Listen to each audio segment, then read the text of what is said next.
All you, Mike, we are live. This is goalie interference by the Jimerson Law Firm. Mike, how are you? Wearing a Cardinals hat, looks sharp. We are down a man today. We are, Jason. I tell you what, man, I kept waiting for the little intro song for us to go here before I took this baby on over because Ken is in fact probably sitting on he's not sitting on a beach yet. We know he's going to be getting there, but he's going to be living the high life here, Jason. I mean, imagine being down Sure there in is. South Florida to watch a little bit of hockey right now. Woo, baby. I mean, listen, if you're an out of town reporter not covering either sports, I mean, either team, just covering the Stanley Cup Finals, as you know, many. I mean, how many reporters are there that aren't actually Oh, it's covering the packed. team? Right, like Yeah. 60%. So it for them, it's actually a really good series because they're going from Vegas to Miami, Miami to Vegas. You can't beat that. Yeah, no, you can't. And that's like the first thing you notice when you get into the building for these is just how much media is there. Like it's an insane amount, and they have to bring in the extra tables and the extra Wi-Fi connections and all these things to make it go. And you've seen this firsthand, Jason, what that's like from that side. But from the player side, I mean, it just feels like it's nonstop because you've got the media commitments, you've got to walk in every day, and there's just people. It's just not you're in sensory overload trying to get through that. And man, I pretty much saw it at the minor leagues, and I've only seen it from the media side at the NHL, and it's pretty stifling. And that's a big reason why you just become so impressed sometimes with the players that really rise to the occasion because I mean it's a realistic thing. Sometimes it can just be overwhelming. And you look at somebody like an Aiden Hill who's played as well as he has. He was ready for this moment. I've talked to some people in the last week or so that all said he believed he would get here. This was the place that he was aiming for, and he has. So we might as well just get right on into it for the week here. We got plenty of things to talk about. But before we do that, we do need to remind you that goalie interference is brought to you by Jimerson Law Firm. And Jimerson Law Firm is one of Las Vegas's preeminent law firms specializing in high stakes business, the preeminent law firm in all of Las Vegas. Civil, family litigation, when winning matters, you know who to call. That's Jim Jimerson of the Jimerson Law Firm. So, we got to talk about the fact that this is 2-0 in the series now. It's going to Florida. The biggest strength of the Golden Knights, depth. We've talked about that endlessly, I think. But is that really all it came down to in game 1 and 2? Well, I mean, for me, game 1, Jason, I don't know about you, but I felt like game 1, I mean, that was a fairly close game for the most part that got broken open. Yeah. It's a little different. But when we got to game 2, that was just an ass kicking of Royal standards. It was a was lot. 3-0. Sorry, go ahead.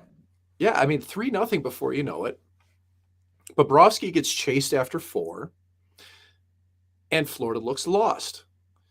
Is this simply because the Golden Knights are pressuring harder? Are they playing well against the Florida system? I think it's a little bit of everything. I mean, what was your impression watching that game from afar? Yeah, I agree. I think it was a little bit of everything. They're getting a lot of credit for being patient and not, punching back, making that extra cross check or whatever that's keeping them out of the box. But that has a lot to do with it. But the fact is, they're still very dominant on 5-on-5. Their defense has been outstanding. Aiden Hill's been outstanding. And, the depth, just talking about scoring, just start with that. Enough. I mean, you're getting great play, two-way play from your depth players, but also they're scoring too. So, I mean, when you're averaging 6 goals a game, I mean, is it supposed to be this easy, Mike? No, it's not supposed to be this easy at all. And that's kind of the problem I think everybody around the NHL and the fans are all looking at it like, man, we've been building up this Stanley Cup final to just be a drawn out war, 7 games, unbelievable hockey.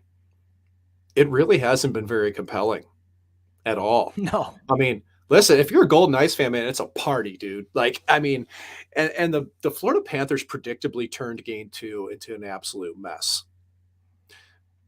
But it was a party about beyond. I mean, I could see what was going on at T-Mobile through the TV screen, man. People are doing the wave. By the way, I can't stand the wave at sporting events. But they waited till it was like 5-0 at that Yeah, point to do it.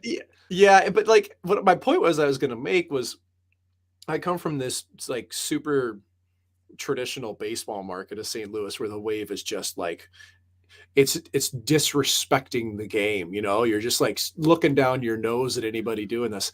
And I'm watching that wave go around T-Mobile and I'm going, hell yeah, keep it going, man. Like this is you could just people were jamming, you know. So I mean, I say it if you're betting the Golden Knights or if you're a fan of the Golden Knights, this is perfect. There's no stress, no anxiety. You're going up. You got money in your pocket if you bet because realistically they weren't heavy favorites. So I'm sure a lot of people bet it. A lot of people took the puck line, so they're doing well in that aspect. And then also, I mean, just as a fan's sake, you don't have to deal with overtime games. I mean, think about those are the Panthers fans have gone through hell and back, and here's Vegas just just making their way Jason, through. that's They're supposed up to be 2 the fun nothing. part. That's supposed to be the fun part. Like the ultimate part of being a fan is just being left on the hook forever until your team finally gets across the line. You know, like I think it would probably be, you know, fans never want to be and players too. Like you don't want to be on the hook for too long. But boy, it really feels sweet when you have to battle through some adversity to get that. And that is a point of what I want to say here. Like I'm not 100% here that the Golden Knights, as well as they've played, are going to get through Florida without losing a game or two. Again, if any team from this postseason has shown they're capable of that, it is the Florida Panthers. I don't have as much reason to believe that any longer because they got beat up so bad, and in game 2 especially. Like I'm listening to everybody say before the game, yep, I expect a response out of Florida. They're going to be better. We know they're going to be better. They were worse. End of story. They were worse, but they are going to home ice now. And that's a powerful thing. Like, and even for Vegas, like now you got 2 days off. They're really like, when's the biggest adversity that the Golden Knights have faced? Probably, do you think the Edmonton series I was going to say realistically? Brossoit going down, right? I think you could say that's a fair point. I think when Pietrangelo took the suspension, that actually proved to be a rallying point that they answered to. Sure. Which that could have gone either way, man. Like that could, if you could have looked back at that and said that was the turning point, that was it. That's where everything changed, and they went the other direction with it. But they haven't yet been down in a series beyond a game. You know, like right off the bat to win a pick. So what? Whatever. Right. They really haven't trailed at all. What does it look like if the Florida Panthers win 2 straight? I would argue that it just doesn't matter for the Golden Knights. I really, the belief of what this team is capable of, because it's endlessly people saying, well, special teams. Well, the Florida Panthers, they've got the mojo. Well, this, like, it's grasping at straws because, Jason, the only hard, concrete evidence right now on the table is the fact that the Golden Knights play better defense than any team in the league, and they're better 5-on-5 than any team in the league. And so, I'll even add in that they're getting as good as goaltending as anybody else in the league at the moment. That's a good point. No, and it is. So I agree with you. I mean, it could come back here 2-2 for game 5. And I, as somebody who covers the Golden Knights, and we all root for Golden Knight fans, I still think they're sitting pretty. I really do. I don't see this as a situation where Bobrovsky is going to be a problem for 4 straight games or 5 even. I see him not being knocked out, but I could see him giving up 4 again. I mean, 7 is outrageous because, there was an empty in there, or was there even an empty? I don't even remember. There were so many goals. But yeah, at this point, like you just said, the defense it's the best in the league, and it's proven. It's come all the way throughout the regular season where there were, moments that we were questioning the defense. Really, it hasn't been a problem since game 1 of the postseason. Yeah, but let's say this though. There are things that Florida can do a lot better. Like they're and all the things that Florida's done really shitty have been things that they knew in advance they couldn't do. Like bad pinches at the blue line have just eaten them up. And Paul Maurice said that it's really still about limiting Vegas's rush opportunities. There's more to it than that, Paul. And sometimes I don't think Paul Maurice says anything that isn't calculated. I think he's absolutely playing a political theater, Jason. Definitely. Because when he says it's just about the rush game, I think he's trying to get a bit of distraction going there. So In the I sense of he wants his guys to think that, oh, this is the only thing they're doing right against us, but realistically, he knows that he's trying to keep their confidence up a little bit, or no, I think he's trying to deflect a little bit to how bad the defensive zone coverage has been, because you can look at the rush game and be like, oh yeah, they did. They give up rush goals. Oh, that's where the start of it is.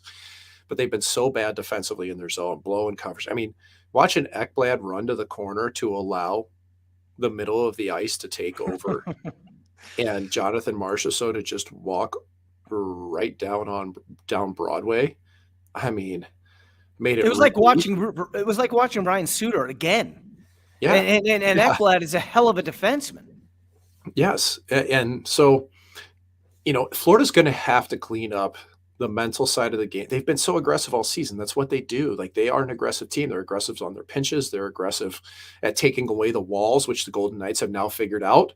They'll force the middle more when they're breaking out of the zone. The Golden Knights have adapted during the game. That's a credit to Cassidy. Yeah. And I'll tell you what, like, we're being super positive right now. And it's not just because, you know, it's not just because Ken isn't joining us right now.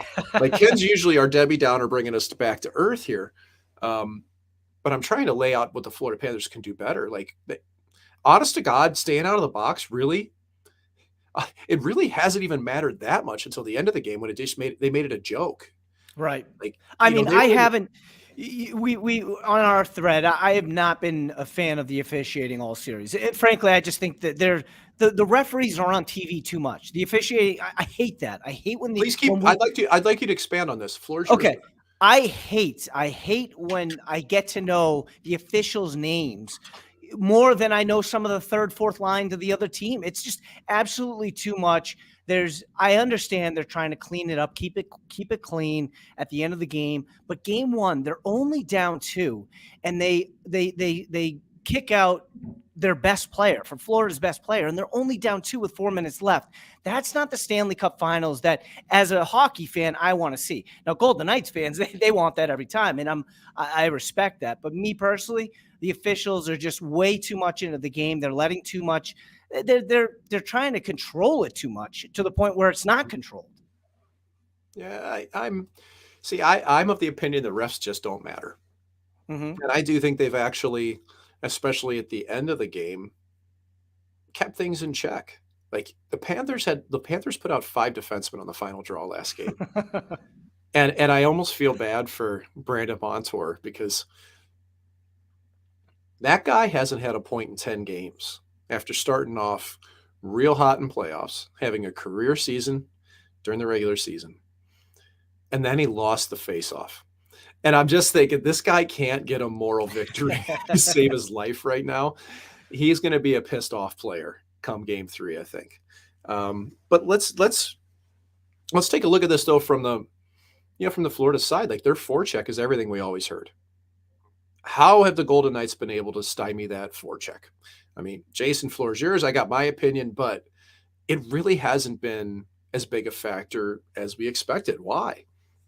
I mean, I don't know if it's as easy as the Golden Knights have had the puck and been pushing it more than Florida, or it's just as simple as the way that they're playing the neutral zone. I mean, Vegas is just so clean. Both sides, they're very clean. And it's not like Florida is able to get in there and set up for a while. When they do, Vegas, breaks up the pass, breaks up the puck somehow and gets it out. And then when they're trying to make their way through from the blue line to blue line, it just doesn't happen for Florida. So I'd like to credit the neutral zone play, but I'd also like to credit that I think just overall, I mean, everybody on that ice is just buying in that bullshit cliche, but it seems like everybody is buying into the plan. Well, I think you got it right. I mean, like, it is a huge factor of the Golden Knights, the way they play in the neutral zone. To me, that's their bread and butter. That slows everything down. That 1-2-2 in the neutral zone. They've been able to control where Florida wants to put the puck, if they can get the puck past them in the first place, deep into the zone. If it's a dump, it's being recovered. If Florida carries it into the zone, the Golden Knights are typically able to get first the defender on it and then the secondary, like the first back checker. And I'll tell you who's been just awesome with that is Jack Eichel. Yeah. And I'll tell you what, man, start of the year, you remember us watching Eichel and going, look at this. Even last year, he'd just get lost puck watching. It would take him a split second to decide what to do. He's been phenomenal. He And has been. I think that this is absolutely the byproduct of playing with Mark Stone. We've seen it with Jonathan Marchessault. So I played with Marshy when he was 20, 21 years old. I played with him again when he was 23, 4, whatever, and he'd be chucking pucks all over the ice. Cross ice, high risk, high reward. He could shoot the puck a ton, he scored, but you didn't trust him. You just straight up didn't trust. And now, like when I have no problem when Marchessault's on the ice anymore. Right. You don't see that, right?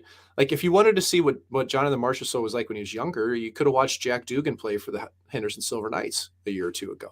Like that's a lot of what it was, And so I think that Stone effect, like Stone, as Marshy said it straight up, like watching Stone day in and day out, talking to him, like that caused him to up his 200-foot game and to learn how to do it. And I think Eichel feeds on that in the exact same way. And it really helps. And this is from talking to a lot of people, and I agree with it. I think it really helps, not just that Petro and Martinez have won Stanley Cups. I think it just helps that Eichel doesn't feel all the pressure. 100%. Yep. And there were moments this year, Jason, like, do you think Eichel really felt the pressure during this season when the lineup was thin, especially with Mark Stone out?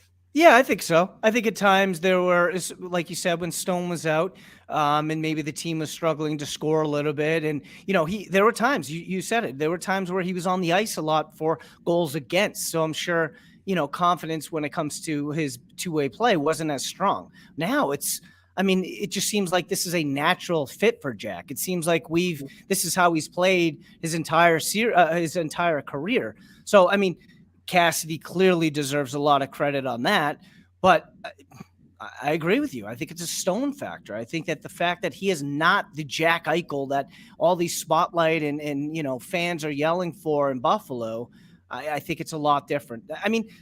We've seen it in other sports, right? Where, a player is such a big name that when they go somewhere else or whatever, that it does help them out because there's other big names on the team. So I think this definitely is helping him. I still can't believe it. I can't believe how quickly he adjusted and became this player.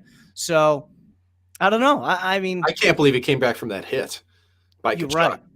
By the way, It was not a dirty hit. Okay, no. I don't want to get into it too much, but yeah, it was not a dirty hit, and even Jack said it afterwards. So I know people hate Tkachuk, but that wasn't one of the reasons, to keep pissing at him. I wasn't just worried about Jack's head. I was worried about his right leg. My buddy sent me a still shot where he was just folded up like a lawn chair with his leg in a really unnatural way, and he got up right away. And boy, he looked crazy getting off the ice, though. Yeah, he was shaking his head around, and the look on it, I thought, oh God, he might die. Like I was like legit worried about his health in a lot of ways. But let me give you a little player insight here, because we got all kinds of time, because Kenny's not joining us until a bit later. We're hoping here, folks. But like when somebody's helmet comes off in the NHL, it's typically because they're a dum-dum and they wear their chin strap too loose. Okay. You don't hear that said very often. I'm saying it right now. Some of these guys are idiots and they wear the chin strap so loose and the helmet just pops right off. Eichel doesn't wear his chin strap very loose. His chin strap's fine. He wears it like you're supposed to, kind of touching against your chin. The force of that impact was so violent that his helmet popped upward and the buckle, like the actual metal buckle, released. There was that much force on the buckle to release. And I'm telling you, that's not easy. Like anybody that's ever played knows that you got to really snap that thing on there. That was crazy to see, man. Like he knocked his block off, And I did talk to a lot of people that, and they all agreed, and Eichel even alluded to, he kind of lost his footing. Like it was just a bad collision. But the one, it's crazy when you wade into the Twitterverse sometimes, Jason, because a little wild. Barbashev's hit on Gudas. Give me your impressions of that. I thought it was a head hit. I thought it was a hit that if they're going to call hits to the head, it was somebody else picked up a 2-minute. Was it Montour later in the game that picked up a 2-minute for, a high hit? I think that if you're going to call that, you got to call the hit on Gudas. I wouldn't have called either. So, again, that's just me, being a little bit hard on the officiating. That's just how I am. I want to see everybody on the ice and, and I want to see a lot more 5-on-5 than special teams. Granted, I know it hasn't been the difference, but I thought it was. I thought it was a towing the line there, that hit on Gudis. But did you think Barbashev was targeting his head? No. I just thought that the way that it came in, it looked like. See, I don't want to say that it's a dirty hit by any means because I don't really think it was. I just think that it's sort of like you were mentioning about the Tkachuk hit, where it was just, it was just bad luck the way that the collision actually occurred. Okay. So you're not calling it like a blatant headshot where No. Barbashev tried to pick his noggin. Nope. I can handle that because there is head contact. I can get that part of it. Like people were coming at me going like, yeah, Gudis clearly targeted his head. And I'm like, or I'm sorry, the other way around. Barbashev was targeting Gudis's head. I was like, Yeah. like you don't have to have played hockey to realize that Gudis was going to hit Barbashev, and all he did was stand his ground and shrug him off. And it happened that Gudis put his head right into his shoulder. Like that happens so quickly. Like I don't know two how big guys. Conclusion. And yeah, but you know what's funny is, Barbashev, like Jason, did you think he was anywhere close to this physically engaged? No, I didn't. I heard about it. And, Right. I think it was Elliot Friedman had talked about how Cassidy mentioned it during the 2019 Stanley Cup. And that he mentioned how Barbashev was just running around being a problem out there. And that was one of the that's why Friedman had speculated that maybe that's why Vegas is interested in Barbashev. And I don't know if that's the real reason or not. I mean, let's be honest, he's been a great pickup. So I didn't really expect that, but I really enjoy watching it. So I saw it firsthand in St. Louis, playing, playing against St. Louis, but also really being close to that Stanley Cup run. And then even last year in playoffs when Barbashev broke Sam Girard's sternum on Colorado, it was the loudest hit I think I've ever heard in a building. And Barbashev really he's not that big of a guy. No, it's interesting. He doesn't look it. Low center of gravity, knows what he's doing. But the sound it made when he hit Girard just sucked the air out of that entire arena in St. Louis. And my coworker at Daily Faceoff, Frank Saravalli, he took some heat for the scouting report he had on Barbashev at the trade deadline that he can be, I would say disinterested. I'm trying to think of the right wording for it, like disinterested maybe, or didn't play hard basically, or something like that. And you know what though? I got to stand up for Frank a little bit because regular season Barbashev is a lot different than playoffs Barbashev. It's just, to me, I'm just seeing it play out here again. It's just reality. Like, and he's an animal in playoffs, and he's an animal when he's engaged during the regular season. And you didn't see that in St. Louis this year. Like, he was kind of in the weeds for a lot of games. He's St. Louis. It was a tough year to play in St. Louis. Do you think that had anything to do with that, or is this something you're seeing, like you said, when you played against him even? Yeah, for sure. No, I think it was a tough year in St. Louis. I don't think they had the chemistry to start, and I do actually think Barbashev was a different player in the regular season. I do actually believe that he doesn't compete like he does in playoffs, but I think that can be said about a lot of players. Look at the amount of hits that are being laid by the Golden Knights right now by everybody. Big hits, man. Like it's just what happens. So, you're looking for these players to show up regular season playoffs, but some of them really can rise above. So, but the one guy I think that Vegas has done such a good job on, like Jason, if you're Matthew Tkachuk, what's going through your head right now in the series? Oh, you got to be absolutely furious. The fact that you've been kicked out of the game twice, and essentially you're on every headline in Florida as being the reason why you're down 0-2. So I think if you're Matthew Tkachuk, he's a smart kid. He knows exactly what he's doing. It's getting to the point where, the referees are on him a little bit and they just don't want to see it. They don't want to see him muck up 2 games that were out of hand, right? But if he knows that if he's not scoring, they're not winning the next 2 games. So I think he's going to spend a lot more time in front of the net. That's what I'm guessing. I'm hoping that the Golden Knights are able to clear him out like they have all series.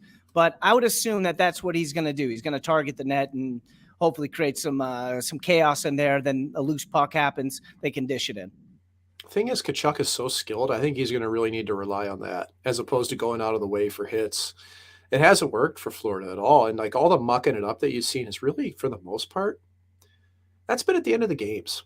Like they've done it it's happened during the regular play as well. Yeah, it has. But like even a guy like Nick Hague's just driving him crazy, man. Yeah, he sure Like, I is. love this. I love this matter of fact, brush it off, sarcastic Nick Hague. It's hilarious to me. Like the hair flying. I think I think it's probably caught Florida off guard how much Vegas can dish it right back, but Vegas can control themselves too.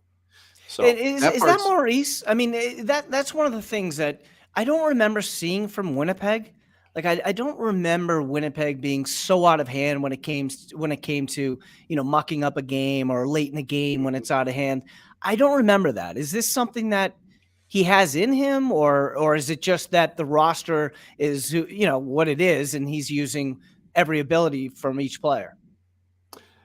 I think that Maurice walked into a team that he knew the identity featured enough players to be able to do this, because you can't look at a roster that's comprised of Matthew Tkachuk and Nick Cousins and toss Sam Bennett in the mix and Radko Gudas. And I mean, even Aaron Ekblad's got a bit of a mean streak to him. Sure. So, you try to play to the strength of your team and the identity of your team, but you try to also keep it within the within the guardrails.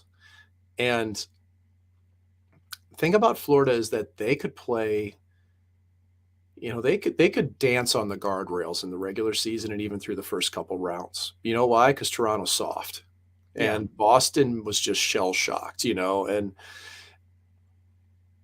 I think against this team, they've caught them off guard in Vegas.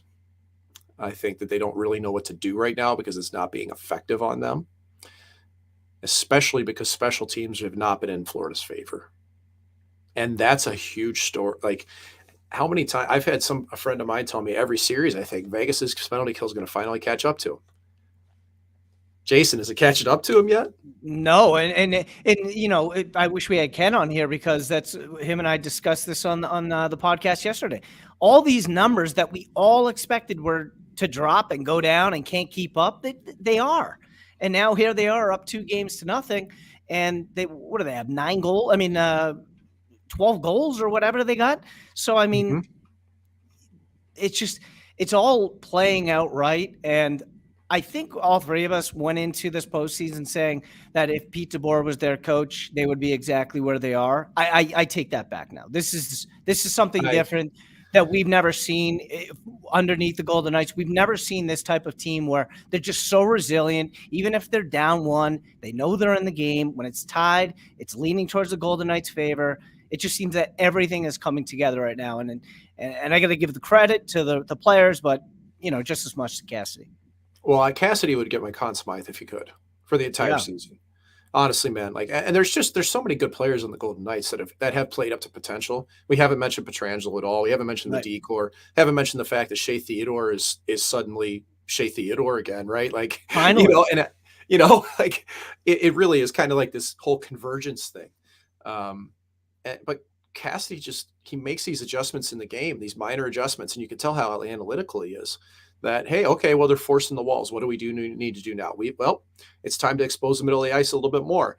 And this cat and mouse game, he's winning because it's not just because him and Paul Maurice, you could probably argue back and forth who's an actual better coach. But I mean, Cassidy has he has a better lineup across the board. But I do think Cassidy has outcoached Paul Maurice in this series. There's no doubt in my mind for that.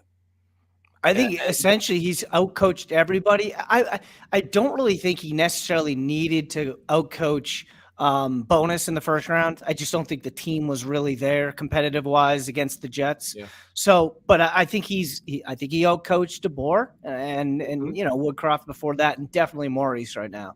Yeah, and here's a great point that's in the chat right now. ATS05 has it in that it's a shame Cassidy can't get any Jack Adams love. And you know what? During the regular season, I actually think that that's right, because this team was constructed so well. Like, it's such a deep team, and they played great. But they missed the playoffs last year. So it is kind of surprising that he didn't get as much. But this is when you really see the elite coaches this is why John Cooper won 2 Stanley Cups with Tampa. This is a big part of, Barry Trotz, Washington. Like, you really see the elite of the elite and the coaches come forward here towards the end of the Stanley Cup. That 2019 St. Louis one was just, That's a wild cup. I don't know how you explain that one at all. Okay. That one is like the big outlier. Because just about every other winner in recent memory has had featured great coaching. I think Jared Bednar's the same guy. I think he's very similar to Cassidy, that he doesn't get a lot of the respect that he deserves because he's got, such a good team in front of him, but he's good at adapting as well. So it always seems even in all sports, it ends up that way. I mean, Eric Spoelstra, the coach of the Miami Heat, is arguably, the best coach in the NBA, one of the best coaches, I think, in our lifetime NBA. But I think he only has like one Coach of the Year award. We're talking about a guy who's brought, what is this, 4 or 5 different teams to a championship, and he only has 1 or 2. I think just 1 Coach of the Year award. So, I mean, it seems to happen that way. Regular season is much more different. And again, Montgomery had a great season as a coach. He wasn't great in the postseason. So, take that, whatever it is. Real quick on Cassidy before we move on from him. And I'm asking you because you're a goaltender. Is he almost revolutionizing this position, like to the point where why would a general manager go out and trade for Connor Hellebuck? Why would they go out and trade for John Gibson? Why would they go pay Freddie Anderson all this big money when we're seeing a guy who is, people are calling him journeyman or whatever. You can call him, I don't really think he is. It's only his 3rd team, right? And he hasn't been in the league for too long. So I'm going to give him more of a backup instead of a journeyman. Is that okay? And he's what, 27 years old? You don't really become a journeyman by that age. You got to be like 30 something, like I was. Well, think about it. He could easily be a starter next year for somebody. So I'm curious to see what happens with him. Yeah. So, I mean, my question is, what does this say to general managers? What does this do to the position? I mean, or is this just something that is just working really well and it's probably unlikely going to happen it's unlikely to go along this again for another 19, 20 games for another team? It's going to reinforce the fact that teams think they can run with 2 goaltenders now and that they don't want to spend more than, I would say realistically, between $5 and $7 million on goalies combined, I think is probably what teams want to spend combined, right, for their 2 goaltenders. But that's really low, right? Well, I mean, most teams now you get a $4 million goalie and a $3 million goalie, or you get a $6 million goalie and a goalie on an entry level contract. That's true. You know, so this is where I'm drawing that distinction from. I mean, look at the Islanders with Sorokin. He's at $4 million now. He's going to be every bit of 8 or 9. He's going to be the next big money goalie. They're not going to keep Varlamov around at $3 million for that one. Right. They're going to have to go for they're going to have to dumpster dive. That's a rarity now. I still think there's a desire to have your true clear-cut number one. I think it makes teams more comfortable. I think it makes coaches more comfortable to have a guy they can rely on. But I believe that the way Cassidy's handled things and other teams going a 2-1 split like you saw this year, right? LT was playing 2 games to Aiden Hill's every one. Right. That's how it was working. I do think that teams, especially, they're going to think that they can do this. They're going to think because of what they saw with what Cassidy's done that, hey, we can just run with 2 mediocre goalies. And then they're going to get throttled in the playoffs like Edmonton. And they're going to go, shit, we need a guy that can actually stop the puck. So it's a yin and yang here.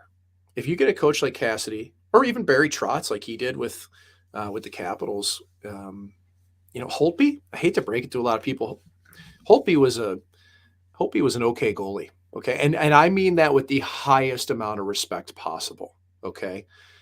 But his game had actually been in decline for a year or 2 when he won the Stanley Cup. He was an okay goalie. They won with him. Philip Grubauer started that playoff. So I don't think the thinking is going to be very different on this. But I do believe that, like you're saying, teams are going to be more apt to go with a tandem here or spend less.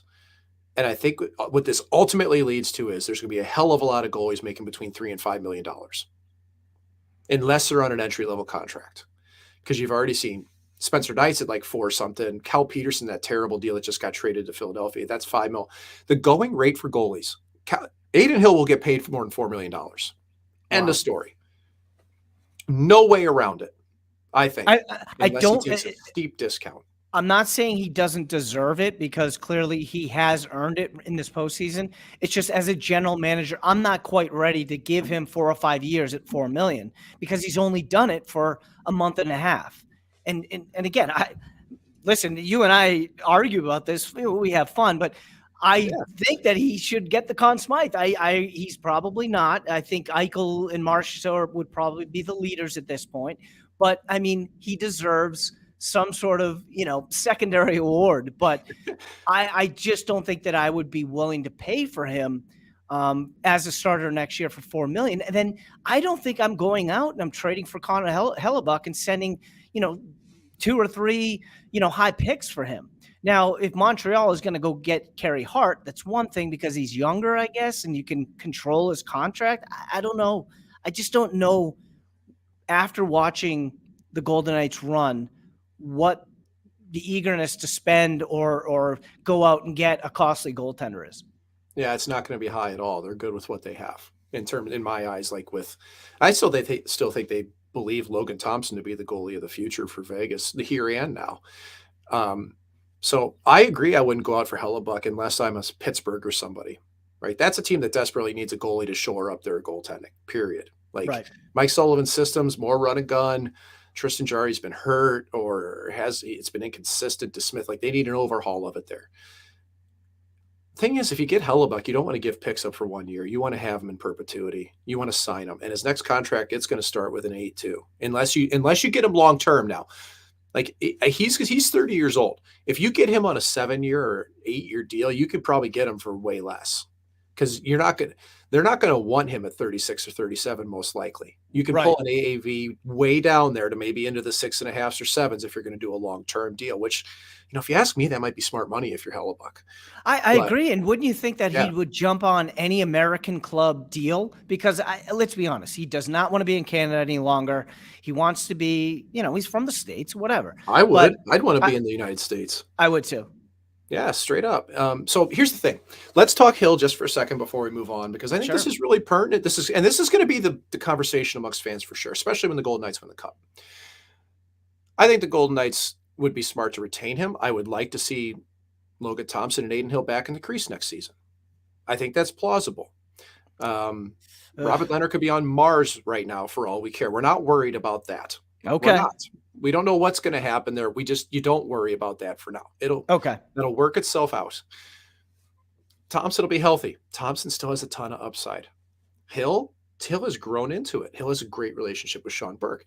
Everything about Hill that's made him successful should make him want to stay in Vegas, because if he goes outside Vegas to a team that allows different chances than what Vegas does, and he's playing deep on the goal line like that, and he starts facing shots under the bar and on the rush and everything, it's going to be harder. Okay. He's destined to have more success with the Vegas Golden Knights and have a longer career if he sticks there, if they want him. Now, what's interesting is, and this blew me away, my projection for Hill, I would say 3 years, $4.15 million. That was my guess. Keep in mind, he played 113 games in the NHL coming into this season. Linus Ullmark, or he played 117. Linus Ullmark had played 113 with the Buffalo Sabres. Linus Ullmark got 4 years at $5 million with trade protection from the Boston Bruins. Yeah. That's like your direct comparable here. And you're going to mix in a Stanley Cup. So that's why I'm saying he's going to get $4 million. Do you think that the front office here is values that and wants to give him that much when they have Thompson, when they have, I know you let's ignore Leonard, but they still have him under contract? Yes, because they do that and they have their goalies for under $5 million a year. That's a huge value.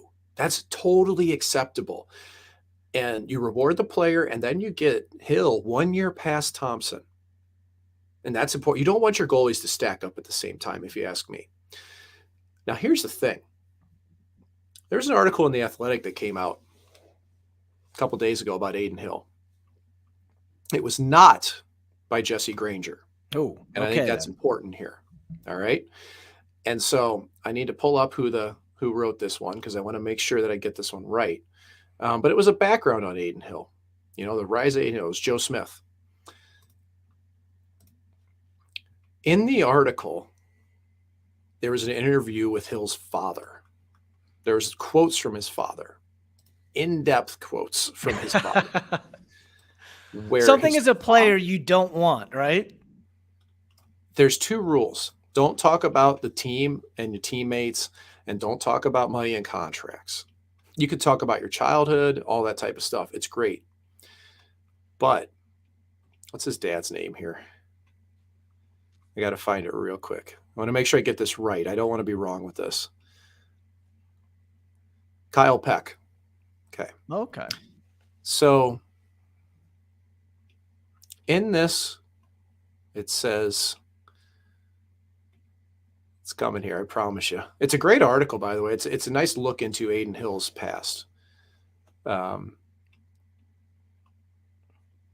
he basically comes right on out and says that the Golden Knights offered him a contract extension after he got hurt. And that was not public knowledge. You'd never heard that, right, Jason? No. I'd never heard that. Now, were they trying to get him on the cheap here at that point? And then he's sitting there, him and his agent are talking and thinking to themselves, well, it's a crowded field next year in Vegas, and you might have some room to go somewhere else and maybe start. It was a smart play to try to get a goaltender at a value contract, because I think they want to have a Thompson-Hill combo again next year. It worked this season. I firmly believe that. But here it was. The day after Hill got injured, Peck says the Golden Knights offered the pending UFA a contract extension. It was a nice offer, a raise from his current $2.175 million average annual value. And then there's direct quotes from his dad saying, he said, let's do this. Let's wait until the end of the year. I want to be here, but I don't want to talk about a contract while we're playing, while we're in the push. Oh, no. And then his dad says he believes his son will re-sign with Vegas, noting how loyal he is. Well, he's going to be, his agent's going to be loyal to the money this summer. I'm telling you, if this is the type of article people are scared to write about the Golden Knights, because it's immediately going to be, you're airing our business. Yeah, he's going to get a talking to it. Joe's going to get a talking to. Jason, if you wrote this, if his feed would cut out right now. Right. I'm telling you guys, this was not acceptable from his father to do this whatsoever. He gave away the fact that they had offered him a contract extension. They said that it was a raise, nice offer, which means to me it was at least a $3 million offer. If it was a nice offer and a raise, it was $3 million. But Hill said, I bet I can make more if I have a great playoff series. The problem is that teams out there still have the reservations that you do, Jason. Is this guy really a number one? Are we going to buck up for this guy? Darcy Kemper had been a number one in the NHL for years, the better part 4 or 5 seasons, and Aiden Hill has not been that. Right. So is Hill going to get a contract?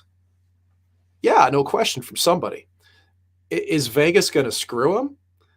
I doubt it, but I sure think he needs to tell his dad to never do that ever again, because that's like, you talk about, I guarantee Kelly McCrimmon saw that and flipped his lid. It doesn't take much for the front office to flip their lid, and that definitely did. That's right. So it just made my antenna go up. I'm like, oh my God, right? Like, I remember one time that I think there was one moment in my life where a relative of mine said to somebody in the stands once that another player wasn't a very nice person. And I had to straight up tell her, don't ever do that again. You know what I mean? I'm so happy that my dad wasn't a mouthpiece, because the GMs don't want to deal with helicopter parents negotiating publicly. Like, you don't negotiate publicly with the Golden Knights or any other team in the NHL. It happened as a parent. It happened in year 2 or 3, and Max Pacioretty had to go out of his way and talk to this young player and tell him to keep his parents clammed, make sure that they're not talking to the media. And it did end, that parent was no longer a source, but still, listen, you're a team, right? That's one of the most important things, being able to bond as a team and going through the battle together. So yeah, I'm sure that's a rule that shouldn't be broken. Yeah, so I kind of felt bad. Like, when I read it, I went, oh God, I feel bad for Hill here, because he's going to have a tough conversation with his dad. Like, Dad, shut up. Or maybe, I don't know, maybe he loves it. Maybe it's great. What does the agent think? That's a great question, because it undermines him too. I'm sure he's not pleased with it either, unless they're drinking buddies or something. So I don't know. It just caught my eye. So we're starting to get to the point where we run out of time here a little bit, Jason. I just want to know what makes you nervous. Like, what do you think could befall the Golden Knights here? Because it's been all bunnies and rainbows so far. There has to be a chance something goes wrong. What do you think it could be? I got to be honest with you. So going into each series, I've been a little nervous. Edmonton, I think I was the most nervous about. Right now, not really nervous. I do, and we just spent almost an hour talking about how great Hill is. I could see a tough game from Hill over the next three, but I don't think it's going to be consistent enough where Florida gets back into this series. So I think there's a chance. I think Vegas wins tomorrow. Because I just think that they have the what is it what is the hockey saying? You're gonna say chutzpah? The chutzpah? Yeah, chutzpah, yeah. But for the most part, if Florida comes back and ends up winning game 2, I still don't think that the Golden Knights are in a position where they're going to blow this series. So I don't know. I mean, what makes you nervous? It's not the goaltending aspect. It's just I think that Florida is probably due for a bit of, like, how many posts did they hit in game 1, right? Like, I think if Florida manages to sustain a good first 10 minutes to get off the ground in game 3, I think it could easily tip in their favor because, listen, there's no cosmic stockpile of puck luck. It's not real.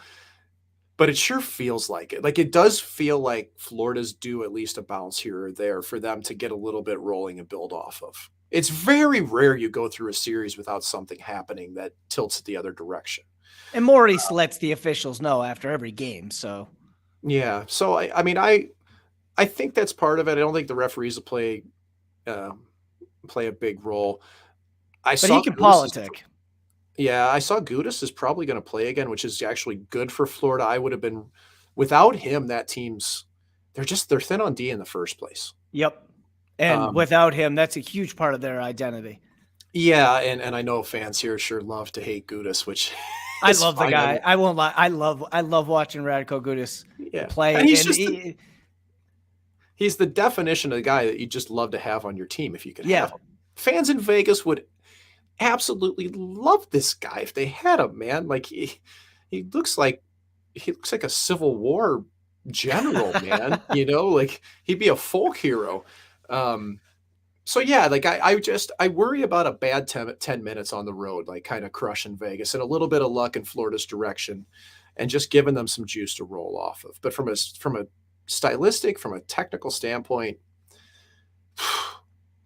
this could be done in 4. Like, I almost did today in the bathtub just for dramatic effect. But I hope that, and the hard part is, part of me hopes there is a 5 so I can get out to Vegas and we can do this live on next Wednesday. But realistically, for the fans that are in Vegas, man, it'd be cool if they did it in 4. No doubt about it. I mean, I get, me and Ken were talking about this yesterday. I would rather see them win in 4 because just get it over with. Don't give Florida anything else. Just win it in 4. Obviously, I think most fans would like to see them do it at 5 back home, but it doesn't matter. You win the cup, it comes back home anyways. You celebrate with the team, the parade, you get to see all the trophies, all that stuff. I don't think it matters. Just get it done in 4 if you can. Yeah, and then it's pretty cool for this to see teams coming off the plane to a big response that way. Yeah. So it'd be pretty cool to see the strip used for something other than F1 this year, which nobody can afford to go to anyway, for a big Stanley Cup party. And then the prophecy will be fulfilled. Foley wins in 6, and he'll probably say he's going to go to Mars next and accomplish that within 3 years and bankroll. We can't doubt him. Yeah, you can't. Like, I mean, I do worry about Wild Bill. I mean, he told Carlson he needs 2 Stanley Cups on that contract. I worry about Wild Bill. I do too. Yeah. So let's see. Did we miss anything on this week? We haven't gotten Ken. We keep hoping for a cameo here, folks. Jason, one question. Game 3. One question that came up on the sidebar there is Ken and I spoke about what's the most important move, or I actually said signing, going to get Alex Pietrangelo to me has been the biggest move in this cup run. Okay, so I know Stone is the leader emotionally, and obviously what he does on the ice is just uncomparable. So you have him, and you brought him as your captain. He's almost the highest paid. Eichel first, but to me, there's a little bit more with Pietrangelo. He seems like I always said he's like a CEO. When he comes in, he's not Stone. Stone is this wild man. He's not wild, but he looks crazy. He He's looks like not the the Geico most. caveman. I get it. Yeah, he's got Yeah, the big yeah. knob and He's not the most well-spoken guy. Then you get Pietrangelo, and he just seems like this business prim and proper type guy. But it feels like now it's paying off where the other guys are looking at him. When he's mic'd up, he's not saying rah, rah, shit like that. He's like talking to these guys about positioning, about something that he saw earlier that's going to happen, later on in the game, on this shift or whatever. It just feels like now I'm starting to see why they went out, gave up, moved players, and sold off players to get him. I just think, honestly, like right now, I don't think they could win the cup without Alex Pietrangelo. I agree that they could not win it without him. He's a key piece. I mean, you look at the big three, Pietrangelo, Stone, Eichel, they were all traded for. Right. So, or signed at least. I apologize. Petro was a signing, but I still think Stone is the key here. From the way like we talked before, he's upped Marchessault and Eichel. I think that forward unit, without them figuring out how to play 200 feet, and the part of that goes with Cassidy, absolutely. I think Stone's the most important one there, but I still think Pietrangelo has been the best Golden Knights player over the course of the season. So we're splitting hairs here, man. Yeah, right. But I would still tip it in Stone's favor, but I would go Stone, Pietrangelo, Eichel third. I mean, Carlson should be in there too, but yeah. Yeah. So it's tough. Even Martinez, who hasn't had a great offensive year, is still a huge role for this team. So I want to give some love on the sidebar here. There's one question about it. McKenna, as a goalie, what kind of impact do you think Quick's experience and presence has had on Hill during this unreal run? That's actually a really good question because Quick, he hasn't played a minute of playoffs, but not knowing the dynamic, I think, correct me if I'm wrong, I think Hill did say that between periods he had spoken to Quick and kind of reassured him at some point. Yep, he did. I think I would guarantee you that Quick is a pretty integral part of that locker room, even just by sitting in the stall. So I panned that trade like crazy because I thought the Golden Knights thought they were going to need Quick to play. I agree. That's why I thought it. In retrospect, that they don't have anybody else to sit on the bench right now, it looks pretty good because he's been there, done that, man. Like, you're not going to phase him. You're not going to phase Pietrangelo and Martinez. They know what it's like. So I think he's been probably a really positive influence in a pretty subtle way. And it's interesting. I would actually like to see, it's another Mike that asked him, Mike, I would actually like to know more about that dynamic. I think that's one of those that would be a great off-season interview from both those guys if they were willing. Quickie doesn't give much for media ever. No. Try asking him questions down 0-2 in the playoffs. He doesn't like to talk. No. So let me give you one more thing here, and I'll tell you this. How can Bobrovsky be better? We haven't talked about Bobrovsky at all. The Golden Knights had a game plan against Bobrovsky, and amazingly enough, I spoke to the Carolina Hurricanes, one of their players, and they didn't have any plan that was worth a shit for Bobrovsky. Their plan was to shoot from everywhere and shoot high if he can. And the high part is true because the Golden Knights have funneled way more shots into the upper third of the net than the Florida Panthers have. Yep. The Panthers haven't been able to shoot high, though, because the Golden Knights' gaps have been so good that they haven't had time and space to get rid of these pucks. So that's a yin and yang thing. But with Bobrovsky, the Golden Knights have been smart. Theodore's done a good job of this at the point, getting shots through. Defensemen getting shots through. They're changing the angle, but they're also shooting from the direction they came with knowledge that the Florida defensemen are going to stand right in front of their goalie. And so I did not like the first goal against Marchessault's goal in game 2. I thought Bobrovsky was looking on the wrong side of the screen. It was Mark Stone in front of him. Bobrovsky was looking to the inside, should have been looking to the outside. That was his fault. But the next two, Florida's players are crossing right in front of him. And Bobrovsky's got to have communication with his teammates. They've got to say, like, you can't cross my eyesight.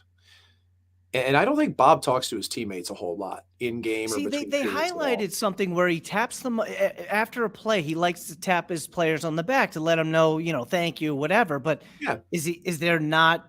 You need more than that, you're saying? Yeah, you need to be talking tactics if you're going to pull it off. It's nice that he says thank you and everything.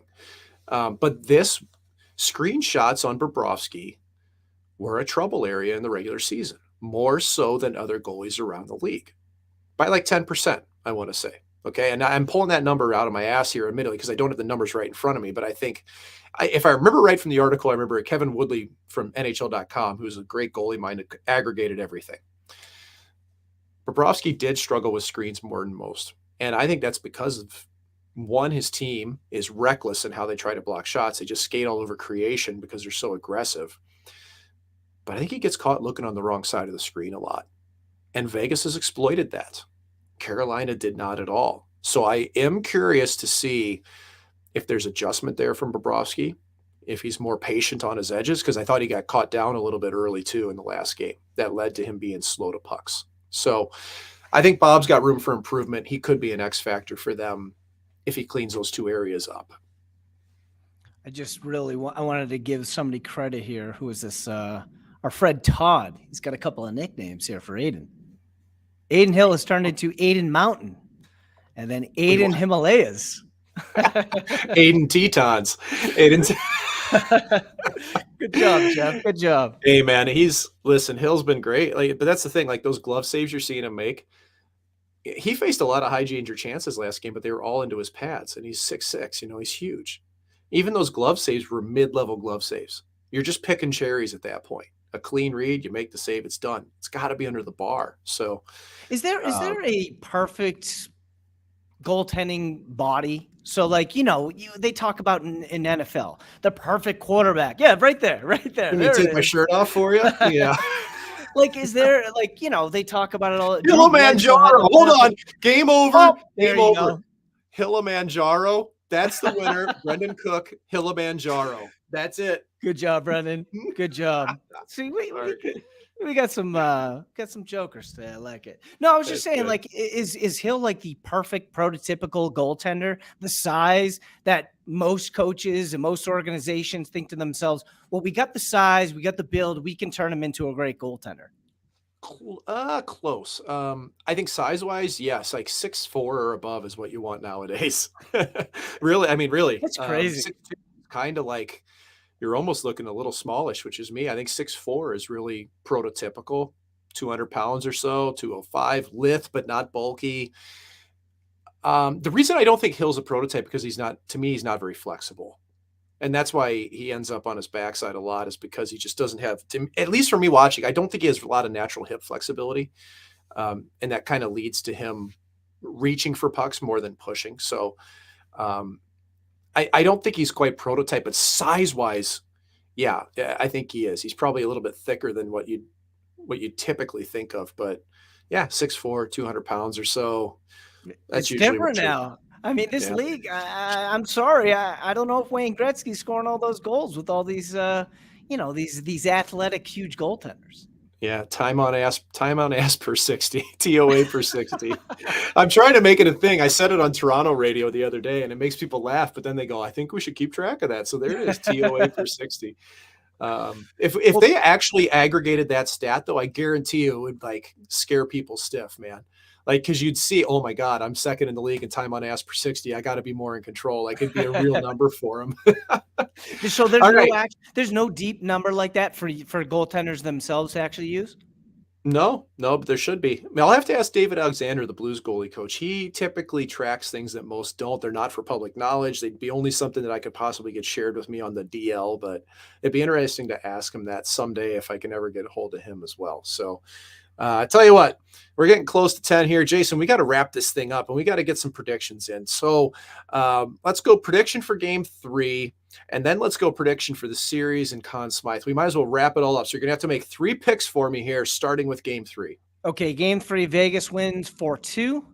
Vegas goes on to win game 4 by blowout, 6-2, 6-1, something like that. And Marchessault will walk away with the Conn Smythe. As much as I think Aiden Hill should be the Conn Smythe winner, I think Marchessault takes it. I think his goal streak that he's been putting together the past couple of series, I think he earned it. Well, I'll take that compliment because I did have Marchessault as the Conn Smythe winner. You did? But Jason, your sentiment towards Aiden Hill is very much appreciated from the goalie in me. It's just, if he'd played all 4 rounds, absolutely, I think you're looking at him being in the mix for it. So my prediction, game 3, I am going to say that the Golden Knights do, in fact, drop game 3. And for the reasons I mentioned before, I think Bob at least is a little more patient on his edges. I think they get a bounce or 2 in the first 10. Vegas is just a little flat. But I think that Vegas comes back. They go home to Vegas for game 5, where I will be. They win the Stanley Cup. 9 months later, the population explodes in Vegas. And tons of little wills. I am going to stick with my original pick. I will say Jonathan Marchessault wins the Conn Smythe. So we'll have to see how that plays out.